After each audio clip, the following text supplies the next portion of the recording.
tile 27 san 2021 an balimaw aw bisimila Mali Actu ka kunnafoni kɛnɛ kan. Bagaloriya maliyɛn daminɛra bi lundi in na Mali lamini bɛɛ lajɛlen na. G5 Sahel ye dɛmɛba kɛ ka ɲɛsin ministère de la santé ma. L'école karamɔgɔw bɛ fɛ ka baarabila dɔ boloda.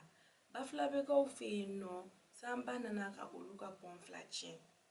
Bagaloriya maliyɛn daminɛra bi lundi don utukalo tile 27 san 2021 n'a bɛ ban alamisa don utukalo tile 26.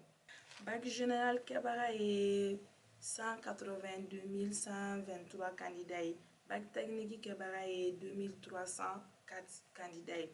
An ka premier ministre ye M. Choguel Maïga ale ni an ka ministre de l'éducation nationale Madame Sidibe Dedo Ousmane olu ye sujet fɔlɔw di Kalabankura ACI école-soba la. N'an bɔra an bɛ taa G5 Sahel la. G5 Sahel ye dɛmɛba kɛ ka ɲɛsin ministère de la santé ma ni furaw, geliw, safinɛjiw, tantiw ani fɛn caman wɛrɛ pour ka se ka maliyɛnw dɛmɛ ka COVID-19 kɛlɛ Mali kɔnɔ cogo min na.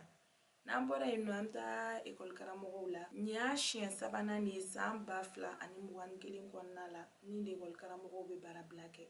Olu ka ɲɛmɔgɔ bɔra ka kuma n'o ye professeur Abdul Male k'u bɛ nalen baarabila dɔ la 72 heures kɔnɔna la n'o b'a daminɛ mardi don utukalo tile 31 ka taga bila jeudi don septembre kalo tile 2 san 2021 kɔnɔna la.